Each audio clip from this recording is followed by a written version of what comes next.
gelisah, bingung, bahkan setan datang untuk menggoda dia, maka dibimbing dengan tenang, la ilaha illallah. Apabila dia sudah mengucapkan la ilaha illallah, sudah cukup, biarkan istirahat. Jangan kita paksa terus, ayo Pak, la ilaha illallah, sambil teriak-teriak. Jangankan ketika sakarat, ketika kita sehat saja, dengar orang teriak-teriak tidak nyaman. Maka cukup sekali dia katakan sudah. Seumpama orang yang sakit tadi sudah mengatakan la ilaha illallah, kemudian kita tinggalkan, dia ngelendur lagi. Tolong ambilkan air, tolong tutupkan pintu dan lain sebagainya. Maka baru dibimbing lagi la ilaha illallah. Kalau dia sudah mengucapkan, sudah, biarkan istirahat. Jadi jangan dipaksa terus berkali-kali, tidak. Sudah mengucapkan dipaksa, ayo lagi Pak, ayo lagi. Ping 100, ping 1000, waduh. Nggak seperti itu, okay? Kemudian apabila roh tersebut telah dicabut, yang bersangkutan sudah meninggal dunia, ya, maka biasanya itu ya roh itu apabila keluar tabi'ahul basor, diikuti oleh mata. Terkadang matanya masih terbuka dan melihat ke atas, maka ditutup dengan lembut, ya, ditutup. Kemudian setelah itu bisa dimulai perawatan jenazah. Yang pertama tadi apa? Memandikan. Untuk memandikan tentu pakaiannya harus dicopot terlebih dahulu. Namun ketika mencopot tidak boleh melihat aurat mayit.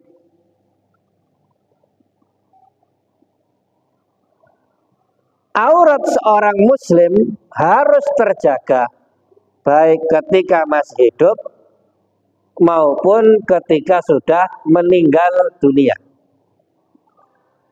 Apabila jenazah tersebut baru saja meninggal dunia, itu kan keadaan badannya masih lemes, bisa dipredeli, diudai, celananya dilepas, ya, persiapan untuk mandi. Ketika melepas baju, auratnya nggak boleh terbuka. Jadi sebelum dilepas, diberi kain dahulu, kemudian dipredeli satu per satu. Namun apabila sudah lama meninggalnya, kan ada orang itu malam hari meninggal, besok baru ketahuan. Ada. Bahkan ada yang sampai hampir 24 jam kok nggak kelihatan, ya.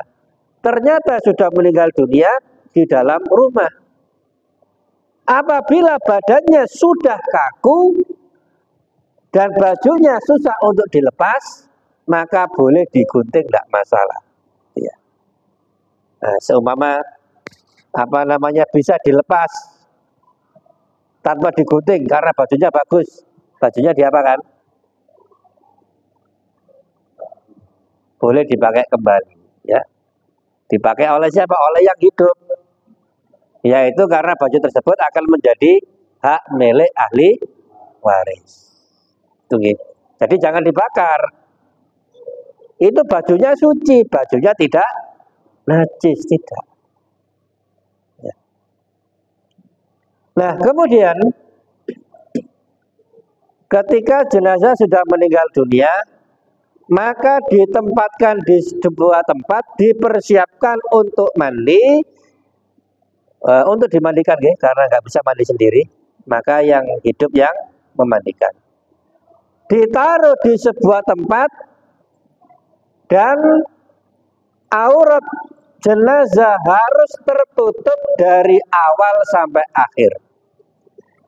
Mayit laki-laki dimandikan oleh laki-laki, mayit perempuan dimandikan oleh para pemandikan, ya, orang-orang yang memandikan yang dari kalangan perempuan.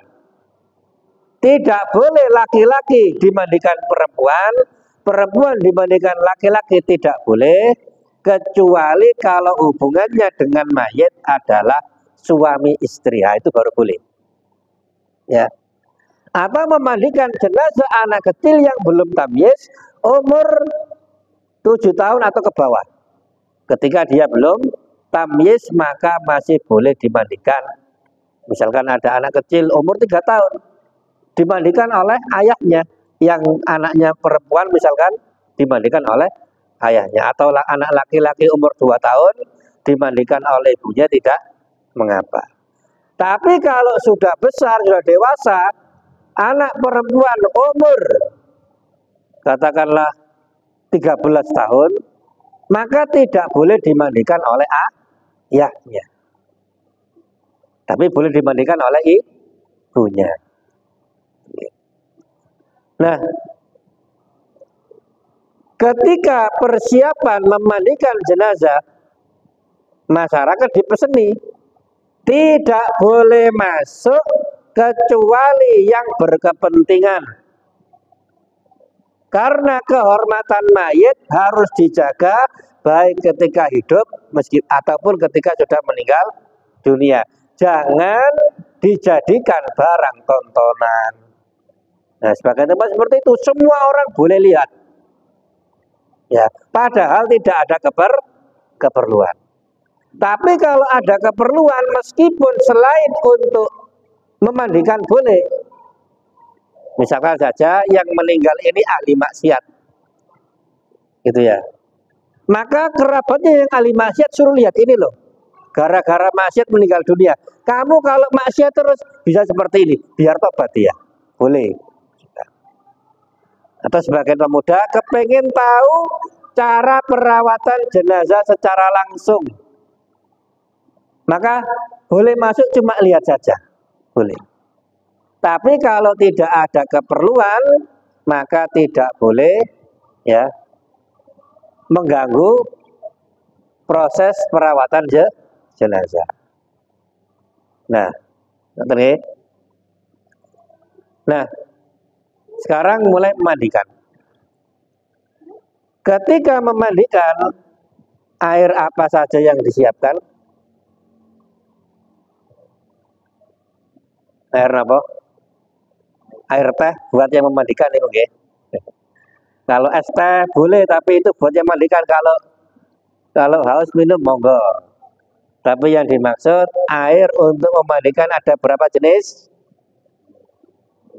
Kalau zaman dulu 2, yaitu air yang bercampur dengan sidir atau bidara, kemudian air yang bercampur dengan kapur barus. Nah, tapi kalau zaman sekarang kalau pakai sabun nggak dibilas, maka muruh kabeh, Pak. Maka perlu disediani air murni, air jernih. Untuk apa? Untuk menghilangkan buihnya sabun tadi. Itu nih. Maka panjenengan bisa pilih mau pakai sabun silahkan, atau pakai bidara juga silakan. Ya. Ketika tempat sudah siap dengan segala peralatannya, air siap, C2E siap, atau mau pakai selang juga siap. Nah, asalkan nanti kalau nyemprot jangan kayak nyemprot mobil. Ya, jenazah tetap harus diperlakukan manusia. Jangan kamu bejus begini kayak nyiram apa nih kuatan nih. Dengan cara yang lembut meskipun sudah meninggal dunia.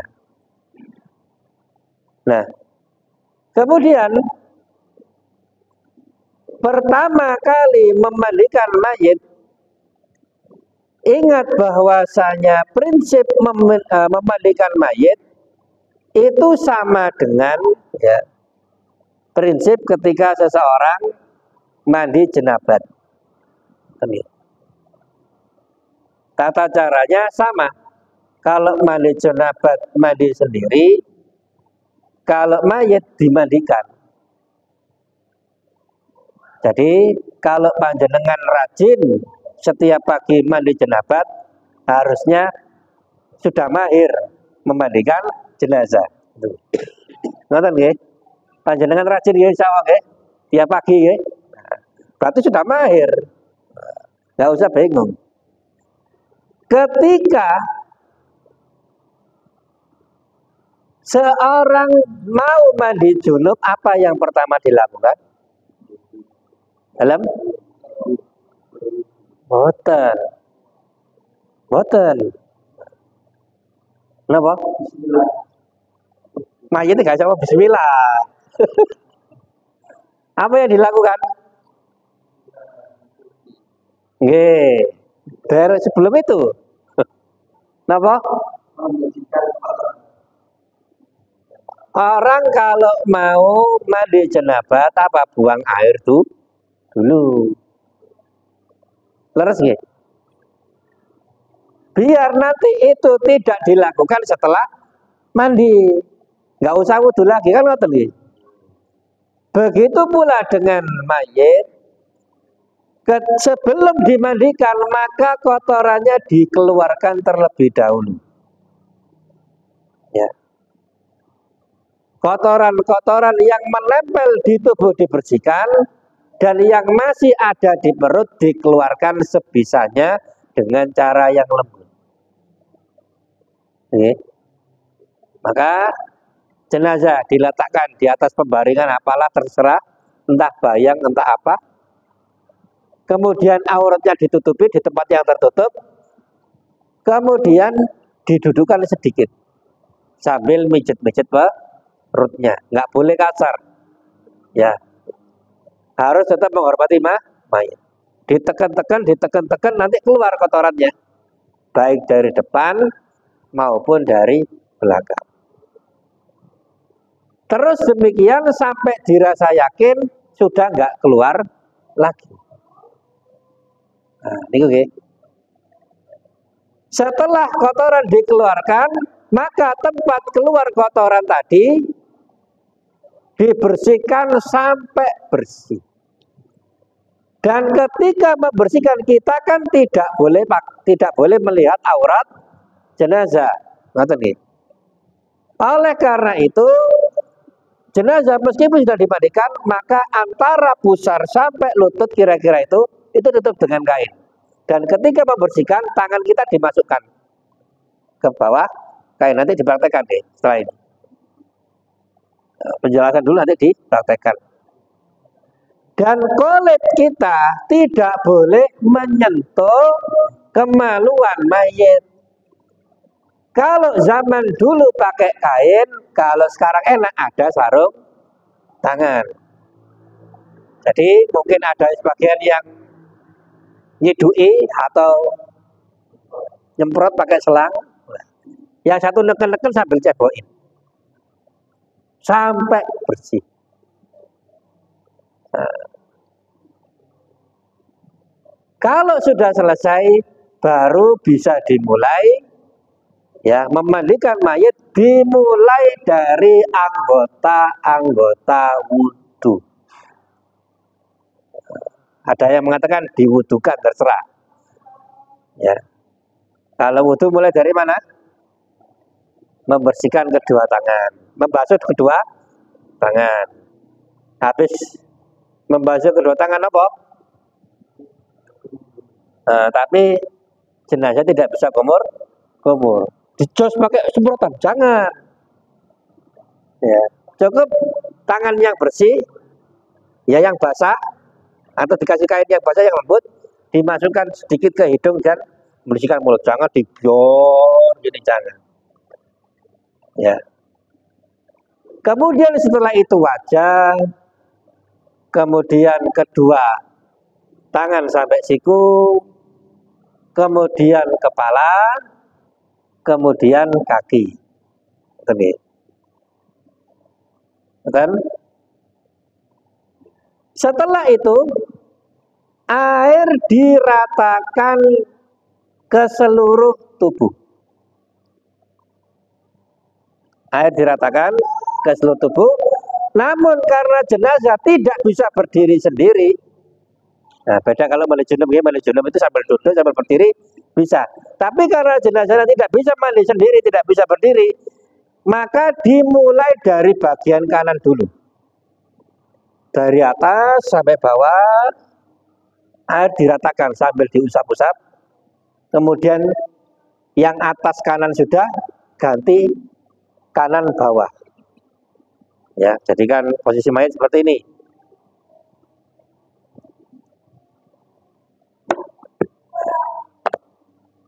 Ini mayat.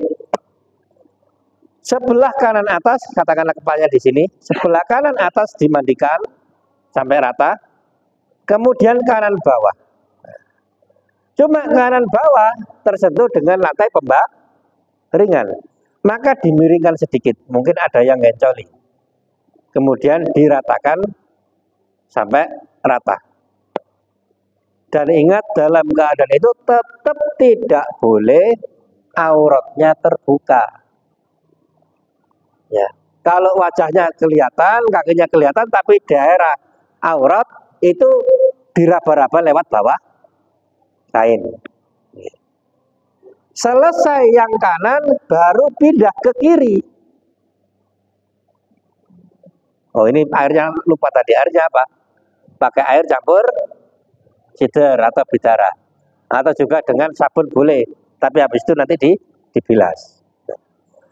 Kalau sebelah kiri sudah, maka gantian dimiringkan ke sebelah kanan agar bisa membasuh atau mencuci, memandikan bagian belakang yang kiri sampai rata. Kalau sudah rata, maka sudah selesai satu kali mandi. Ya, dan wajibnya satu. Lebih sempurna 3 kali. Tadi itu sudah 1 kali, kemudian diulangi lagi seperti tadi, itu 2. Diulangi lagi seperti tadi, itu sudah 3. Ini lebih sempurna. Kalau seumpama dibutuhkan kok kurang bersih, maka bisa 5 kali ganjil atau bisa sampai 7 kali. Ya. Kemudian setelah mandi selesai, kan tadi kainnya buat itu kan basah. Maka diganti kain yang kering, nanti dipindah ke tempat apa? Ke tempat pengkafanan. Nah, ketika mandi sudah selesai, dicarikan kain yang lebar buat nutup seluruh tubuh. Ketika ditaruh di atasnya, baru anduknya tadi diambil. Jangan sampai auratnya terlihat. Dengan seperti ini saja, mandi sudah selesai. Gampang ya? Nah, mudah. Oke, sampai sini langsung praktek atau pertanyaan dulu?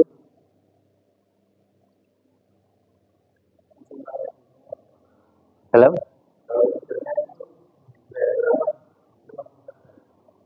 Terserah, pokoknya bisa untuk membersihkan. Ya. Mau diulek, di blender, atau beli yang sudah jadi sabun bidara, itu juga bisa. Oke. Oke. Kalau masih di tempat pemandian, bisa langsung dibersihkan. Gitu ya. Yang jadi masalah itu kalau sudah dikafani. Apa dibongkar mana? Sholat mana? Enggak. Wis mlebu kuburan ditokno mana? Enggak. Ya sudah, bagaimana lagi? Sudah enggak harus dimandikan lagi. Tapi kalau masih di tempat yang bisa dibersihkan, maka dibersihkan.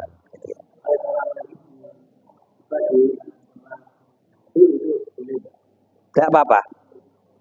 Tidak mengapa.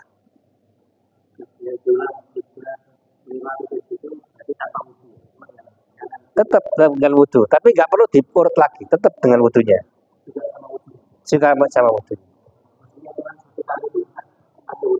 Oke, ada, tapi nggak pakai diurut lagi, cuma sekali aja. Langsung 3 kali atau 1 kali terus balik lagi 1 kali ulang lagi itu atau gimana? Jadi mandi jenabat Mandi jenabat itu meratakan air ke seluruh tubuh itu dalam mandi syar'i 1 kali mandi. Ini kalau dibawa ke cara mandi orang Indonesia, maka nggak benar kalau dikatakan orang Indonesia itu mandi sehari 2 kali, enggak. Ini mengada-ada nih. Karena orang Indonesia itu kalau dibawa ke istilah ini, orang Indonesia itu sekali mandi 20 kali sehari. Kenapa? Karena yang dimaksud dengan mandi itu meratakan air ke seluruh tubuh 1 kali. Itu dianggap 1 kali mandi. Kalau orang Indonesia sekali mandi itu sekali masuk, ya habis baju sak gentong, nah, itu masih dianggap sekali kalau sama orang Indonesia, padahal itu sudah berkali-kali. Jadi yang penting rata 1 kali, seluruh tubuh itu dianggap sekali. Nanti yang kedua diratakan lagi, mulai dari awal lagi, itu 2 kali. Nanti diulangi lagi seperti itu 3 kali. Dalam? G betul lagi. Ada lagi sebelum praktek? Kalau misal meninggalnya malam, itu apa langsung bajunya dibuka semua terus ditutupin kain atau mandikannya kan pagi gitu ya? Apa nunggu pagi baru dibuka bajunya? Kalau nunggu pagi nanti susah melepasnya. Boleh kalau memang bajunya nanti mau digunting nggak masalah. Tapi kan eman kalau bajunya masih bisa dipakai ahli waris, ya karena hukum asal harta kaum muslim itu dijaga. Jadi kalau memang bisa dilepas di malam hari, bisa dilepas kemudian diganti kain untuk menutup. Gitu ya. Jadi besok nggak perlu menggunting Pak Bayan. Monggo, Ibu, monggo. Nggih.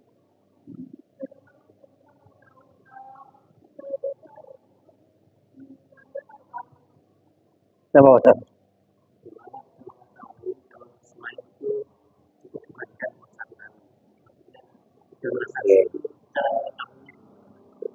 Bersih dan rata. Wajibnya sekali, tapi memandikan jenazah kan seumur hidup sekali ya, bukan mayat itu ya. Maka minimal 3 kali lah, biar dapat sunnahnya. Kalau 3 kali masih ada kurang bersih, entah dagingnya, entah apanya, maka diulangi lagi sampai 5 kali, bahkan 7 kali sih silakan. Tapi kalau misalkan ada uzur bajunya kurang, maka sekali saja sudah sah. Lihat. Tapi bukan berarti kalau bajunya airnya cukup, wis sekali wis salah, jangan seperti itu. Ya, 3 kali lah minimal gitu ya. Nah, ngoten nggih. Nggih.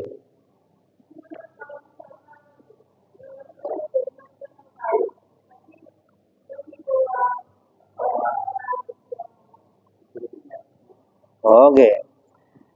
Kotorannya itu sebelum dimandikan, gitu ya. Sebelum dimandikan, dikeluarkan dulu sampai dikira nanti sudah nggak keluar lagi gitu ya. Tapi ternyata setelah dimandikan, misalkan dimandikan 7 kali, kok masih keluar, apakah harus diulangi? Tidak, cukup dibersihkan. Kalau memang belum dimakamkan, bisa dibersihkan silahkan gitu ya. Apalagi masih di tempat pemandian, sudah dimandikan 7 kali kok masih keluar, maka tinggal dibersihkan.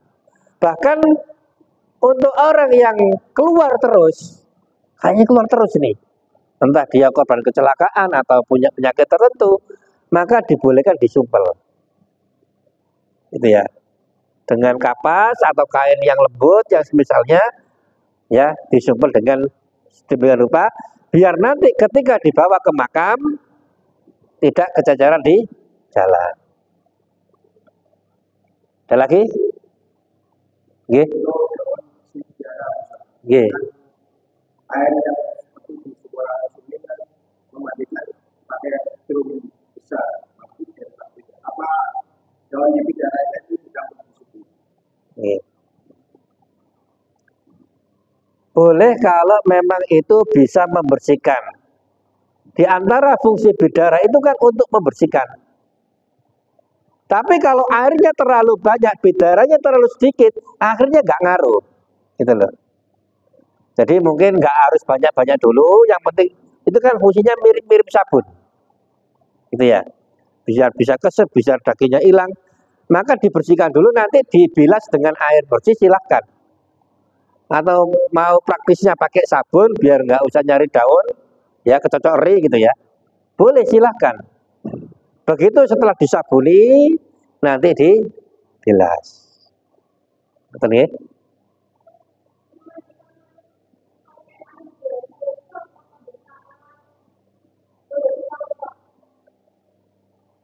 Membersihkan kotoran itu belum mandi. Tapi otomatis ketika membersihkan kotoran, ya, apa namanya? Ketika membersihkan kotoran otomatis butuh air. Kan gitu. Otomatis butuh air. Masa Arab dilapis tok. Kan gitu. Kan sekalian pakai air. Monggo ada lagi, nggih.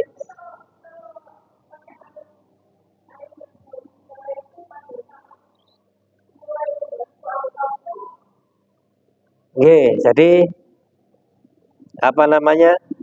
Untuk buang air ini ketika orang mandi junub ya, ketika buang air itu kan belum mandi.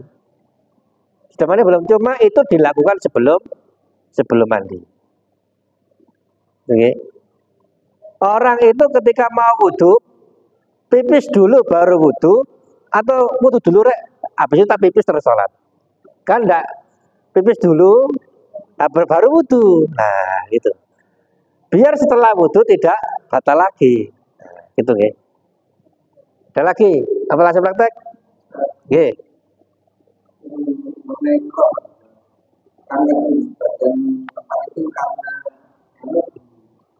dari dalam kelor macam bawang-bawangnya seperti itu gimana? Kalau menolaknya, Oke. Oke. Nah, sebagian orang itu menganggap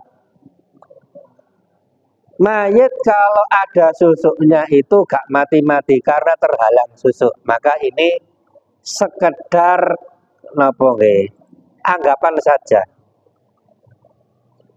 Karena maupun dipasang susuk 1000, kalau malaikat mencabut nyawa sudah cabut meninggal dunia.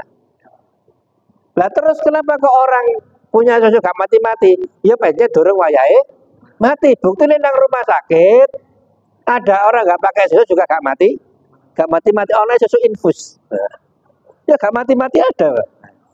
Kenapa kok gak mati-mati? Karena memang belum waktunya mati. Gitu ya. Karena belum waktunya mati. Nah, kemudian bisa jadi orang yang punya susuk tersebut sebelum meninggal dunia diberi azab oleh Allah Subhanahu wa taala, kan terlarang nih pakai susuk itu, apalagi yang susuk kurofat itu ya. Itu terlarang. Bisa jadi dia dihukum oleh Allah Subhanahu wa taala, bisa jadi dia diberi musibah agar tobat.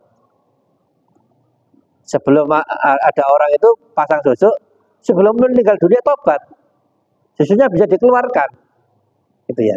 Nah, ada pun sebagian orang itu katanya saya nggak tahu sendiri, mengeluarkan susuk dengan daun kelor. Ya mungkin saya nggak tahu itu mungkin ada reaksi kimia atau apa. Coba saya pakai minyak tawon, podo sama tuh ya, berarti bukan gara-gara kelor. Kayu putih ya iso, minyak goreng ya iso misalnya. Berarti bukan karena kesaktian kelor. Saya nggak tahu itu ya. Cara ngeluar susuk saya nggak tahu. Tapi yang jelas, kalau ada orang nggak mati-mati, ya karena memang belum waktunya mati. Gitu ya. Dan kalau kematian itu sudah datang, ajalnya telah ditentukan oleh Allah Subhanahu wa taala, maka tidak bisa dimajukan, tidak bisa diakhirkan, akan datang tepat pada waktunya. Ini, ada lagi? Oke, monggo yang jadi model apa? Model apa? Praktek jelas pemandikan. Monggo. Terserah, terserah. Mboten atos ta mriku. Monggo simpuran mawon, apa ada golekan nggih monggo. Nggih. Wonten kain sarung.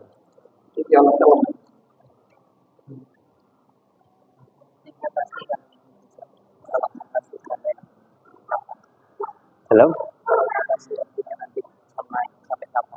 Oke.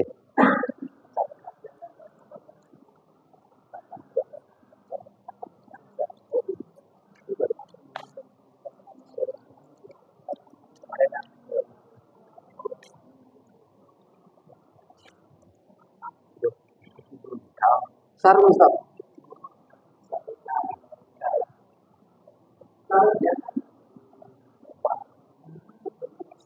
Niki mawon apa mawon. Iki napa niki? Sajadah mawon sarunge. Ini sajadah.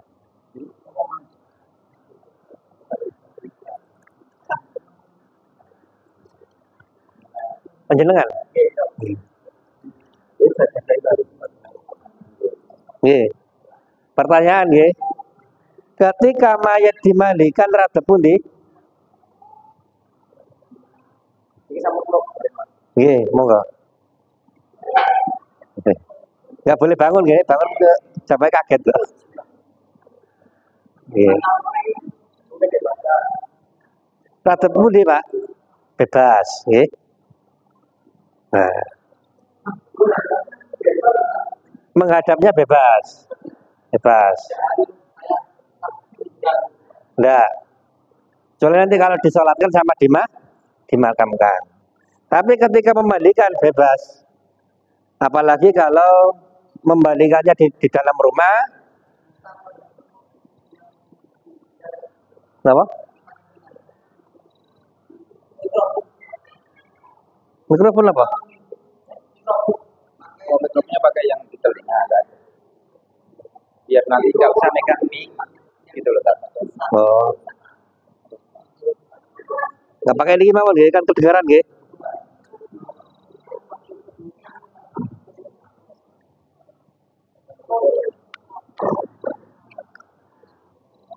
Anggap saja niki jenazahnya tidak pakai baju. Sudah nggak pakai baju. Ini tangannya kaku tapi misalkan diapain dulu. Itu teknis kalau kaku. Oke. Berapa lama rumahnya? 2, 3. Kalau cukup 1 tidak apa-apa. Kalau mencukupi, kalau nggak cukup boleh 2, boleh 3, boleh sembarang. Pokoknya mencukupi. Dibantah Ustaz. Dikasih bantal Terus biasa.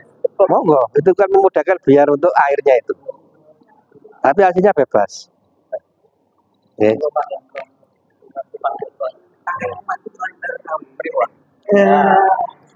Ini kan ini misalkan kaku.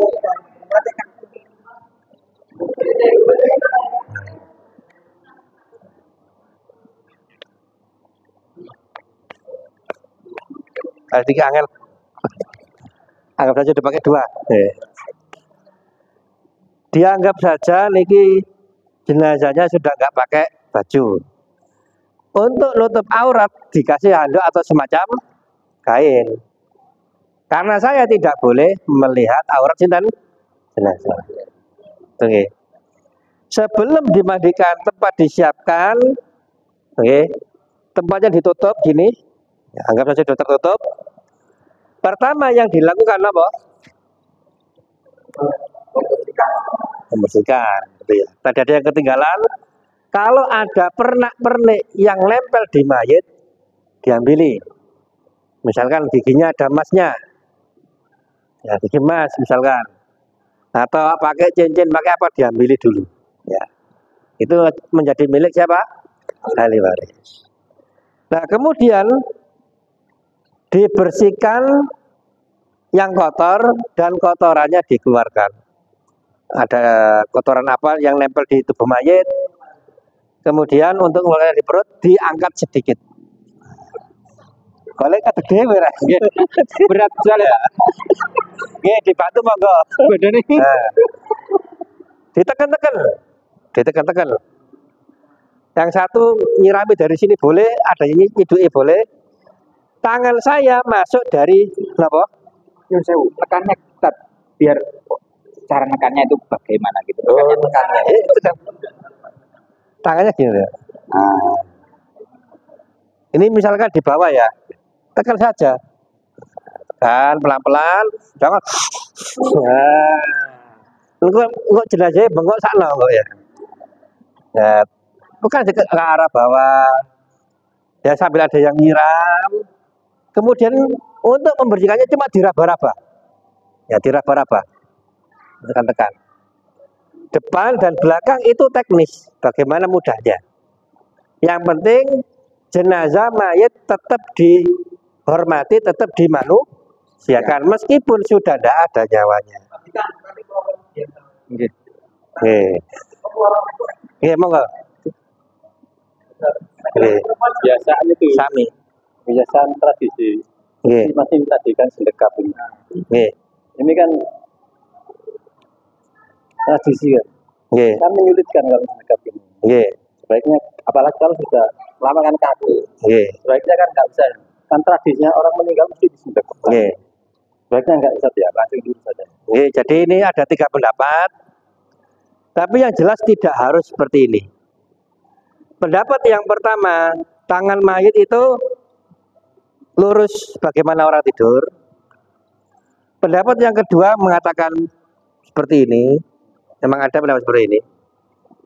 Pendapat yang ketiga bebas. Dan ini wallahu alam yang lebih rojeh. Paling gampangnya bagaimana silakan. Tapi memang kalau praktek yang paling gampang itu seperti ini. Ya. Cuma kalau di masyarakat ada yang ngotot harus gini. Maka kita jangan sampai ribut. Gitu ya. Jangan sampai ribut. Menghormati keluarga jenazah. Jangan sampai tukar gara-gara masalah ini. Karena ini memang khilafiyah. Gini bisa, gini bisa. Nah, serahkan kepada keluarga mau digimanakan. Ya.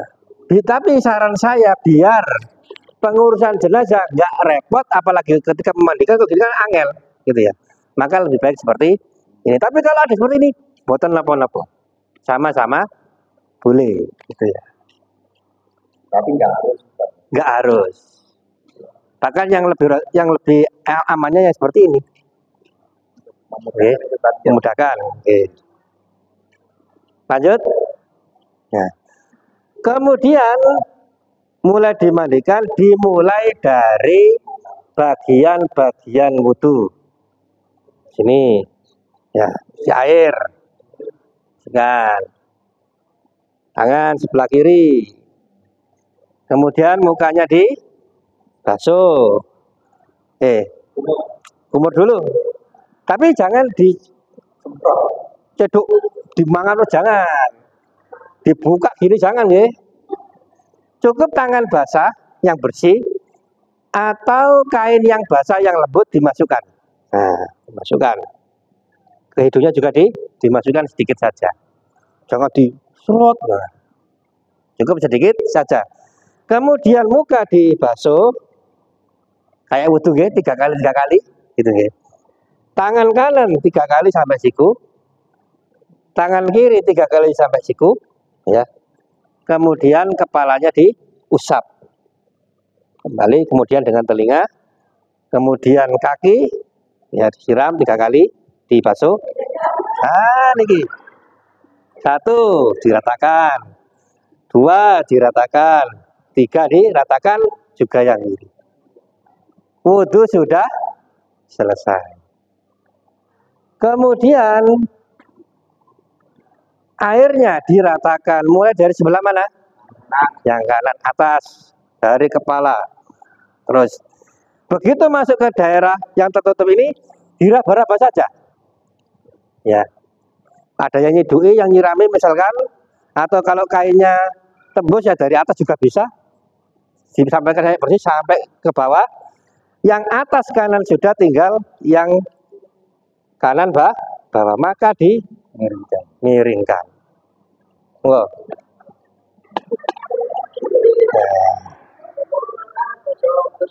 baru yang kanan bawah. Disiram, diratakan sampai bersih sampai bawah. Kemudian kembali ganti yang sebelah kiri. Kalau sudah rata kanan kiri, maka dianggap 1 kali mandi. Sudah selesai. Wajibnya sudah selesai. Ya, nggak harus detail apa harus digaris di meteri, nggak pakai laser, nggak harus. Terus dianggap saja kira-kira aja. Nah itu sekali. Yang lebih sempurna 3 kali, diulangi lagi seperti tadi. Iya, wudhu lagi. Wudhu lagi. Sudah sekali, kemudian diwudhukan lagi. Tangan kanan, tangan kiri. Kemudian jarinya atau kain yang bersih yang basah dimasukkan ke ke mulut dan hidung sedikit saja. Kemudian wajahnya dibasuh. Mungkin nggak langsung gini ya, tapi kita ambil air, dicakup ngeten. Nah, jangan lupa ini ada ketiga tadi. Kalau laki-laki jenggotnya panjang, jenggotnya di sela-sela. Hidungnya ada pakai di sumpah. Kenapa? Sudah tadi. Sudah pakai kain tadi. Jangan pakai jempol, jempolnya kegedean nanti. Saya nanti selang dimasukkan gitu. Nah, nggak manusiawi nih kok, nggak manusiawi. Untuk mulut dan hidung cukup tangan yang bersih yang basah dimasukkan, atau lebih baik lagi pakai kain yang lembut yang basah dimasukkan. Kayak orang sikat gigi saya pakai kain yang bersih. Jangan mulutnya dibuka, ayo mangap. Oh, jangan. Pakai semprot yang buat atau jos, enggak, itu tidak manusia. Dalam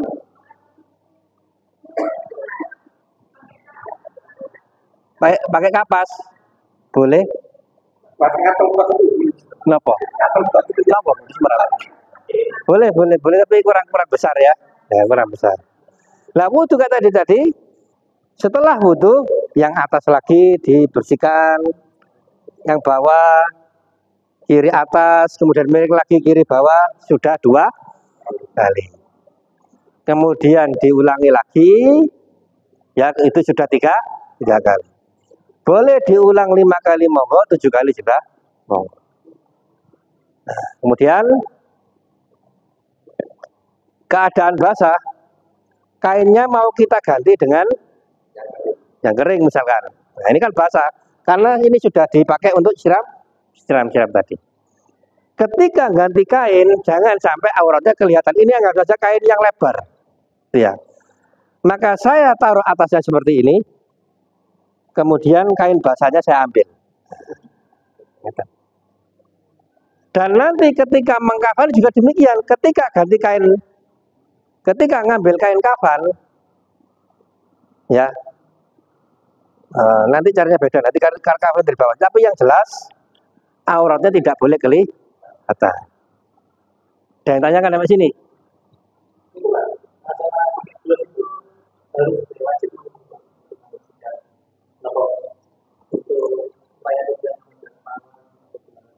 Kalau zaman dulu, ya jadi kalau ketika memwudukan dan ketika mengusap bagian tubuh yang lain, nggak pakai penghalang nggak apa-apa.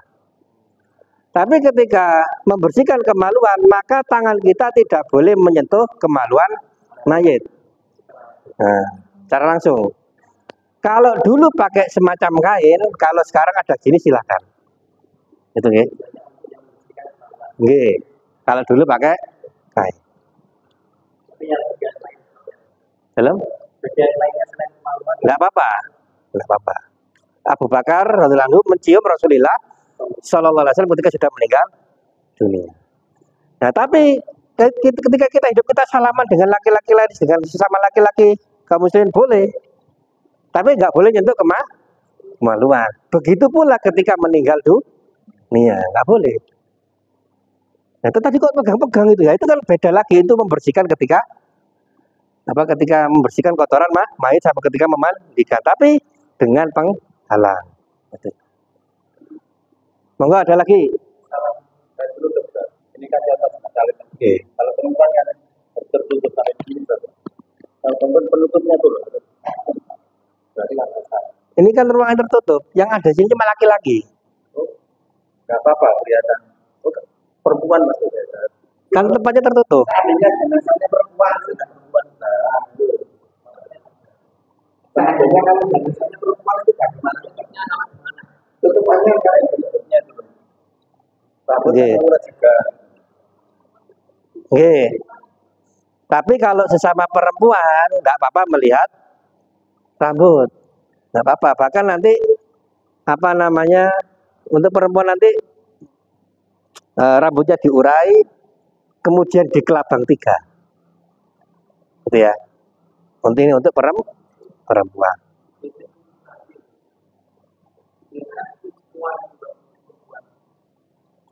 Iya nanti ketika mandikan kan harus mau kan harus kelihatan. Ada sebagian yang kelihatan. Memang kalau aurat besar harus tertutup, tapi kan kayak wajahnya, apanya kan tetap kelihatan. Tapi yang melihat perempuan di tempat yang tertutup. Oke, ada lagi?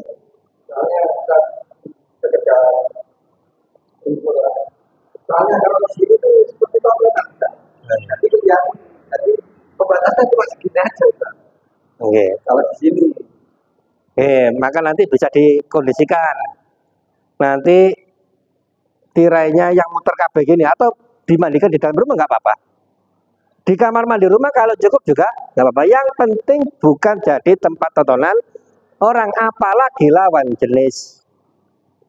Apalagi nanti mandikan sampai rokokan, jangan deh. Nah, ada lagi monggo? Terakhir itu kan pakai air kapur gitu. Itu setiap 1 kali mandi atau terakhir saja air kapur itu apa yang season mandi pertama, kedua, ketiga, baru air kapur. Yang ketiga yang pakai air kapur lupa tadi. Jadi bilasan pertama pakai apa campur dengan sidir, yang kedua juga sidir, nanti yang terakhir itu kapur barus dicampur dengan air, disiramkan ke tubuhnya jenazah dan tidak usah dibersihkan lagi. Lupa tadi, kaputan yang lupa tadi yang ketiga tadi dengan air yang bercampur dengan kapur barus. Kalau pakai sabun itu harus dibilas biar nggak muruk kabeh. Tapi ketika yang terakhir pakai kapur barus itu biarkan kalau ada sisa-sisa di tubuh mayit. Fungsinya diantaranya untuk mewangikan mayit dan nanti di kain kafannya juga dikasih pewangian dan juga dikasih kapur barus. Iya, muter suwun Ustaz, kelupaan Ustaz. Ya, ada lagi monggo. Sampun nggih. Iya, monggo, sampun. Sampun nggih. Terus cara ngangkatnya pakai itu kan di bawahnya terbuka Ustaz. Nggih. Cara ngangkatnya pindah ke pekarangan. Itu teknis. Biar yang jelas jenazah itu tidak boleh kelihatan auratnya. Bagaimana caranya agar tidak kelihatan? Maka caranya adalah teknis. Ya. Misalkan pakai kain yang lebar ada. Nah, misalkan ini kain lebar. Nah, sampai sana misalkan. Sebelum diangkat dimasukkan dulu. Karena tangan kita nanti pasti akan masuk ke dalam bawahnya mayit. Gitu ya. Nah, begitu nanti ada sebagian yang masuk, diangkat sama cara bagaimana terserah pokoknya yang memanusiakan jenazah. Mau pakai 2 orang silahkan, 3 orang silahkan, sendirian kalau kuat juga sih silahkan. Misalkan jenazahnya agak kecil, badannya agak kurus, ya, atau misalkan istrinya sendiri, maka suaminya ngangkat istrinya sendiri, boleh enggak? Boleh. Ya, apalagi kalau sudah meninggal dunia itu berat badannya turun gitu. Nggih turun nggih. Nah, berat nggih. Enggak tahu saya. Belum pernah mati. Iya, ada lagi monggo. Lagi mayit itu sambil kemeng kabeh lagi. Ada lagi Zat? Ya, kalau ada kain Bisa dipraktekkan, tapi itu teknis. Bagaimana saja caranya silahkan. Begini. Monggo, sampun. Sampun. Monggo.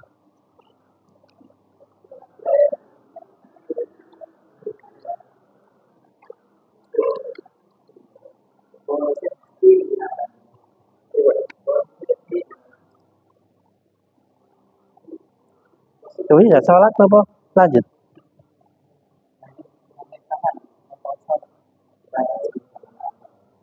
Materi apa? Terus pundi, Pak? Dalam?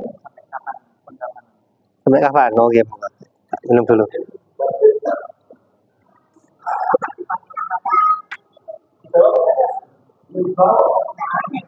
Oke, kalau kurang lebar soalnya.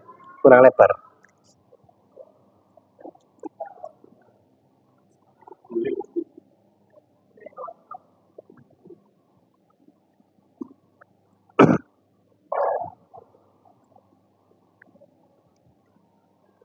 Setelah dimandikan, maka kewajiban yang selanjutnya adalah mengkafani.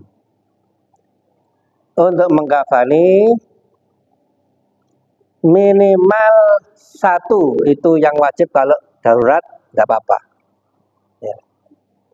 Tapi normalnya untuk laki-laki itu 3 lembar, perempuan menurut sebagian pendapat juga 3 lembar. Memang ada hadis yang mengatakan bahwasanya kain untuk wanita itu 5, ya, 2 pembungkus tubuh, 1 izar atau kain sarung, kemudian 1 lagi long dress, dan 1 lagi untuk menutupi kepala, jilbab, gitu ya. Tapi hadis ini dianggap lemah oleh dinilai lemah oleh Syekh Al-Albani rahimahullahu ta'ala. Tapi jumhur ulama, mayoritas ulama mengatakan bahwasanya untuk wanita itu 5, ya. Dan untuk laki-laki 3 lembar. Dan untuk kain kafan disunnahkan dengan kain yang putih. Kalau tidak ada kain putih, boleh kain yang lain, tidak apa-apa. Misalkan agak abu-abu atau agak kekuningan juga tidak mengapa. Dan kalau memang adanya cuma kain jarik, kain batik, ya gimana lagi, tidak apa-apa. Oke. Nah, maka ketika mayit sudah dimandikan dan mau dikafani, maka kain kafan disiapkan terlebih dahulu 3 tumpuk, 3 lembar untuk laki-laki. Semawon nggih, aja praktek mawon nggih. Ya. Sebelum mayat dikafankan, maka kain kafannya disiapkan terlebih dahulu.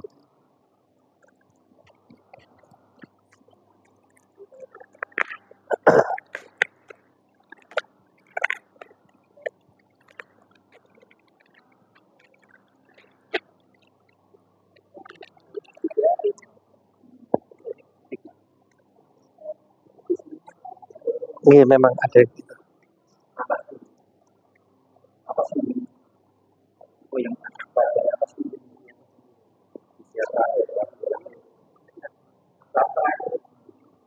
Untuk perempuan, ya, laki-laki, bukan perempuan.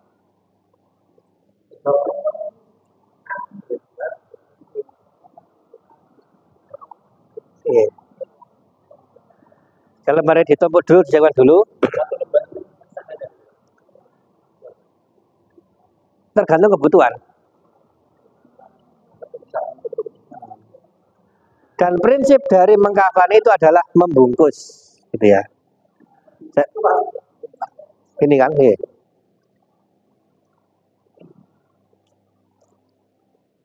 Bukan menutup aurat, tapi membungkus seluruh tubuh. 1 di apa jebar apa bahasanya orang sini. Digelar, diamparkan, dikasih minyak wangi, dikasih kapur barus. Kemudian Golak iku kabeh lho. Nah.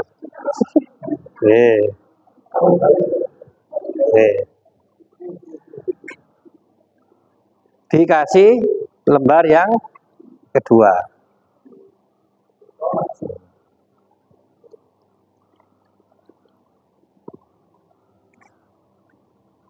Oke.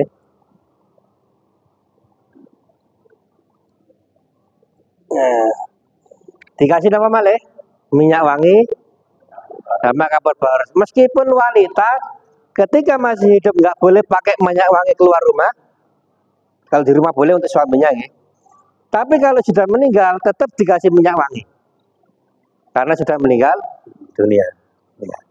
Kasih, kemudian diberi kain yang terakhir. Nah.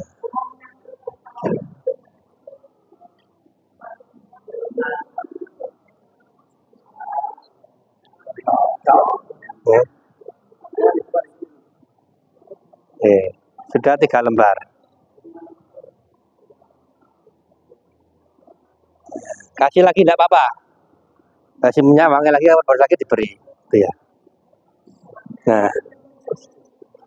niki nggak ada talinya. Talinya tadi harusnya di bawah. Cuma talinya betul tali ya.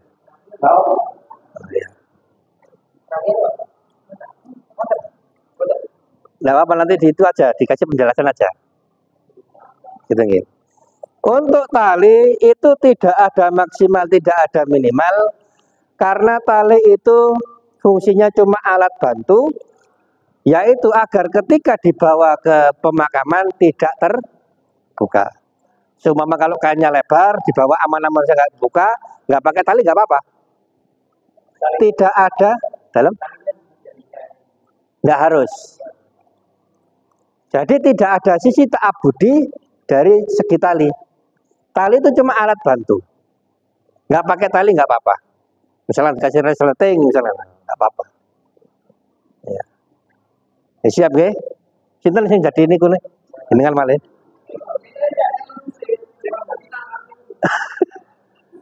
Ya terserah mau jenengan malih ta, monggo. Melasir ta, monggo.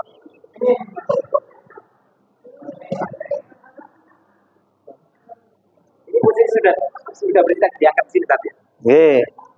Nah, kalau sudah, kalau kain kafan sudah siap, maka mayat dipindahkan tetap dengan apa? Nah, ini dengan kainnya tadi, karena nggak boleh melihat rotnya. Nah, kemudian sebagian, nggak harus, cuma sebagian ulama itu menganjurkan untuk memberi kapas yang dikasih wangi-wangian pada panca indera atau pada manafit, lubang-lubang yang terdapat pada mayit, tapi nggak harus. Ya. Matanya dikasih kapas atau kasat, dikasih wangi-wangian. Dalam? Uang logam. Kenapa, Pak?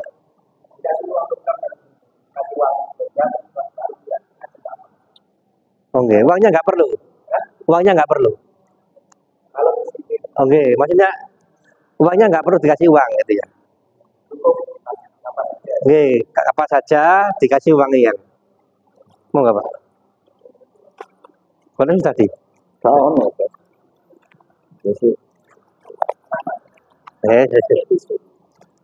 Mesti gue penjelasan aja. Oh, kondisi iki. Guntingnya mana gunting?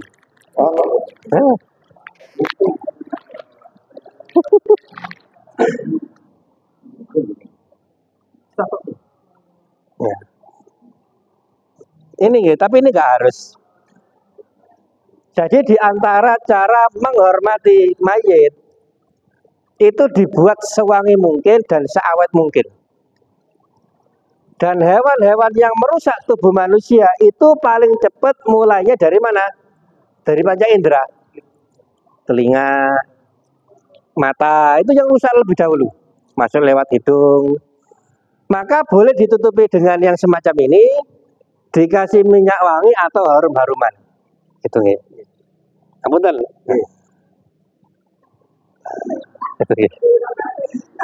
Kok ya bajak laut. Nah, sepertinya saja. Nah, ini sudah dikasih wangi-wangian, gitu. Hidungnya nggak usah karena nggak bisa napas, karena ini mayatnya jadi-jadian, gitu. Nanti kalau kita kasihan nanti, gitu.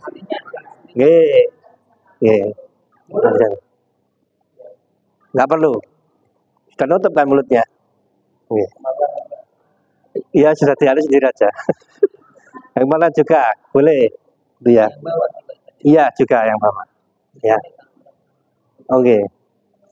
Pokoknya lubang-lubang yang terdapat dalam tubuh manusia itu ditutup dengan kapas dan dikasih wangi. Tapi ini tidak harus, ini saran sebagian fuqaha, bagian ulama, gitu ya. Nah kemudian kalau sudah siap, ada yang kurang lagi, barangkali saya lupa lagi. Namun, Pemotongan kuku boleh, Ustaz? Oh, tadi sebelum memandikan tadi. Pemotongan kuku, misalkan juga membersihkan kalau sebagian wanita ada mencat kuku atau apa itu ya, dibersihkannya itu sebelum tadi itu. Kumis, bulu hidung itu gimana? Selain itu bisa dipotong. Kalau kumis bisa dipotong, bulu ketiak boleh dicabuti, gitu ya. Tapi kalau jenggot jangan, gitu ya. Kalau jenggot jangan. Kukunya terlalu panjang boleh dibersihkan, dipotongi. Kumis juga boleh. Bulu hidung kalau melebihi hidung keluar boleh. Karena bulu hidung itu nggak boleh dicabut kecuali kalau abnormal, berlebihan. Buat orang yang hidup, bulu hidung boleh nggak cabut? Nggak boleh. Tapi kalau terlalu panjang sampai keluar dari hidung, ya ada orang lihat kok kaget, nah boleh dipotong. Begitu pula dengan yang baik. Itu ya. Ada lagi? Nah.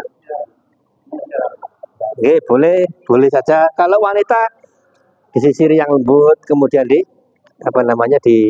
kelabang 3. Wanita kelabang sebelah kanan, sebelah kiri sama yang atas dikumpulkan di belakang.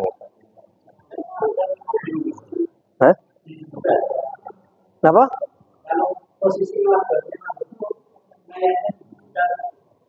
Nggak harus didudukkan. Nggak harus. Itu ibu-ibu lebih ngerti itu. Gitu nggih. Itu sesuai sunnah ya untuk di kelabang. Nggih. Perempuan sunnah. Nggih, anaknya Rasulullah SAW itu di kelabang 3. Ya, sesuai sunnah. Ada lagi? Lanjut nggih. Kemudian mayit dibungkus. Melipatnya dari yang sebelah kanan. Ini kan nggak pakai baju, cuma ada kain penutup atau ditutup semuanya juga boleh, gitu ya. Tapi kalau diambil auratnya kelihatan, maka yang sebelah kanan ini dilipat terlebih dahulu. Kalau sudah aman ini diambil. Nah ini jangan dikit, jangan sampai auratnya kelihatan. Nah, ini. Kemudian yang sebelah kiri dilipatkan. Alan boleh. Nah. Dilipat satu persatu, tidak boleh langsung 3 sekaligus. Karena tergesa-gesa langsung enggak, tapi satu persatu. Teknisnya bagaimana terserah. Ya, mau gimana kan yang penting jenazah terbungkus rapi, gitu ya. Karena memang prinsipnya untuk mengkafani jenazah itu membungkus mayat, bukan sekedar nutup aurat, gitu ya. Sebenarnya Pak, sing ana Pak.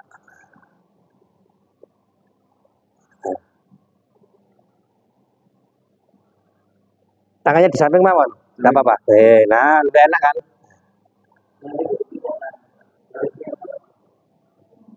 Tadi sudah 3 pendapat. Yang rojeh boleh begini, boleh begini. Ya, tapi saran saya pribadi lebih baik di samping tubuh, ya. Kemudian kalau sudah satu yang kembali dari sebelah kanan mayit di apa namanya dilipat. Nah, sudah dua. Sakit nafas, Pak? Alhamdulillah sakit. Oh. Satu persatu. Nah. Kemudian setelah itu ditali. Cuma karena nggak ada talinya, dia nggak sudah ditali. Jumlahnya berapa terserah, karena tali itu cuma sekedar alat bantu. Tali. Pinten sunggal. Jalur ya, Pak?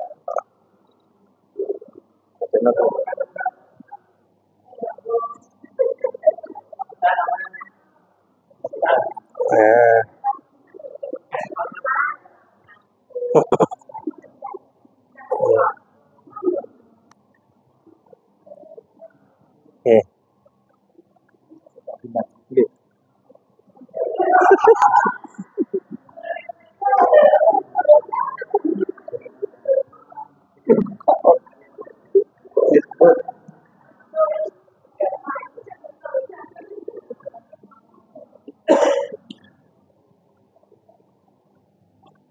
Ya.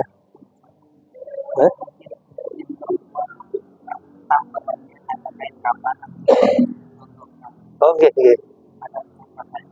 Ada enggak? Enggak. Untuk tali ini terserah. Ya. Mau taruh sebelah atas, kiri, kanan enggak masalah. Ini cuma alat bantu. Nah, ini untuk yang laki. Dan untuk perempuan bisa persis seperti ini pendapat sebagian ulama. Atau bisa memakai versi yang 5 jenis pakaian. Ya.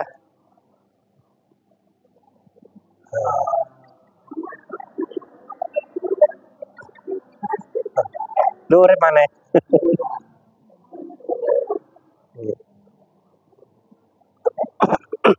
Perempuan karena itu tambah.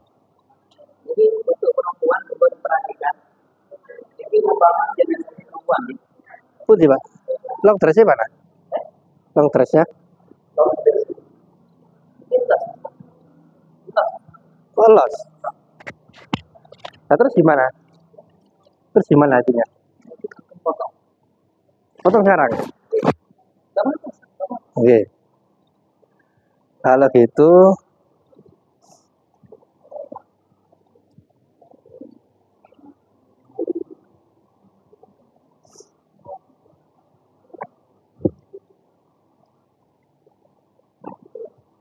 ya, tak ukur dulu.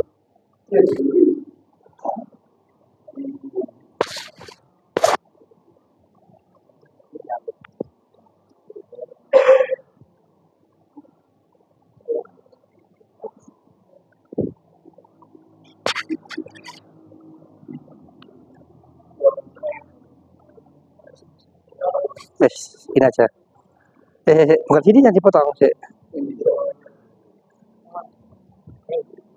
Ya sekian mana ya kira-kira.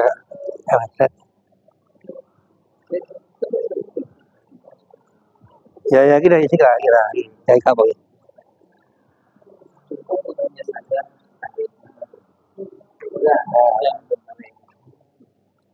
Kamera, Pak.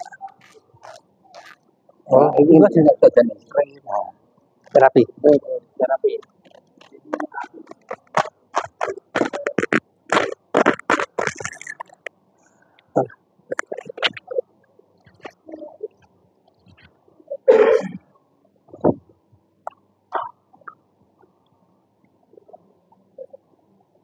Ini share, turun share.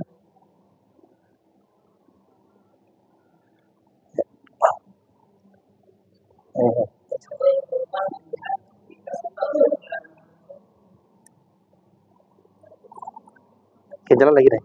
Tarian.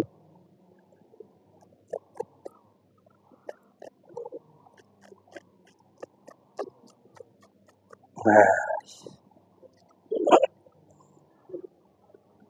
Ini kok bangun dari jenengan berapa?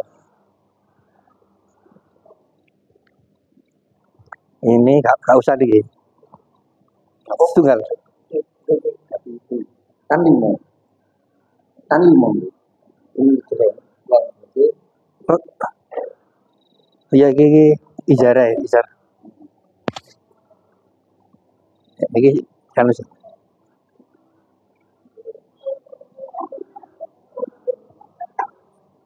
oke.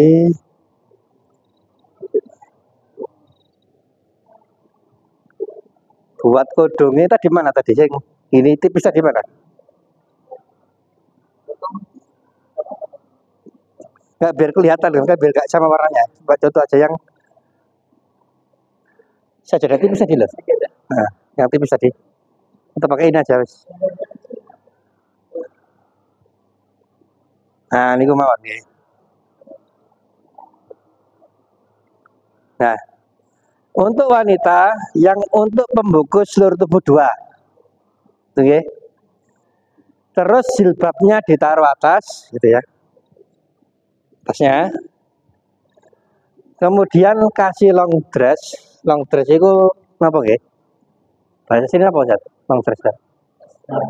Daster tapi baju panjang. Nah, ngetel dulu. Ini tengahnya bolong.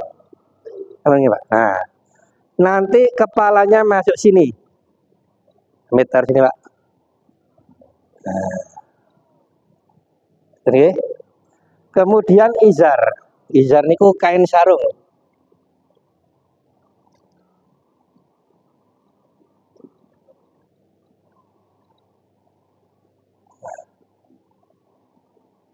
Nah,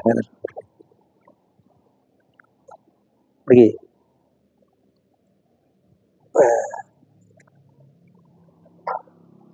Kalau tadi laki-laki 3 lembar sama semuanya, kalau wanita 4 jenis, jumlahnya 5. Pembungkus pakaian paling bawah ini, ya pembungkus seluruh tubuh paling bawah 2, kemudian jilbab, long dress di atasnya, yang paling bawah izar. Oke, monggo yang jadi proteksi dengan malih. Ini kepala pas. Pundak, karena nanti kepalanya dimasukkan. Nah, itu dimulai dari kain sarung terlebih dahulu, disewei. Ya. Nah, nanti ibu-ibu yang lebih tahu caranya. Gitu, nah, kemudian dikasih long dressnya. Nah, motongnya kegedean nih Ustaz. Karena apa? Susu tak kabeh tadi. Nah, nggak apa-apa. Itu daripada nggak masuk. Terus dijilbabi di Kelabang ya, Pak. nggih, kelabange sampun wau. Nah, dijilbabi nggih. Nah,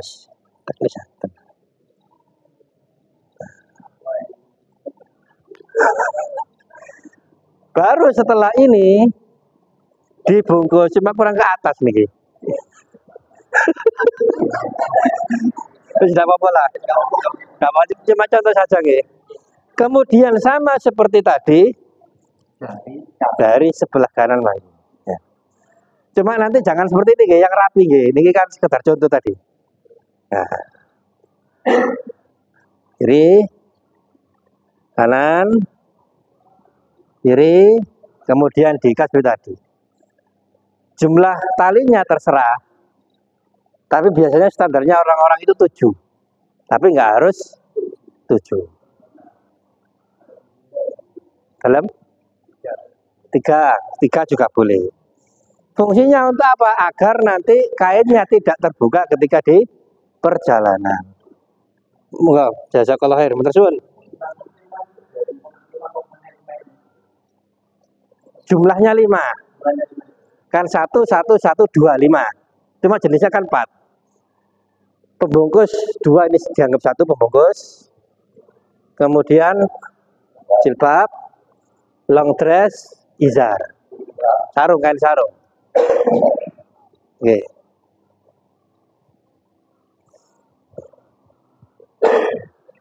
Monggo Ustaz.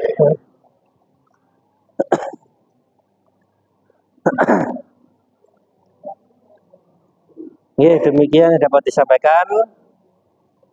Nanti kalau ada yang kurang jelas, monggo ditanyakan ke Ustaz Mahmudi.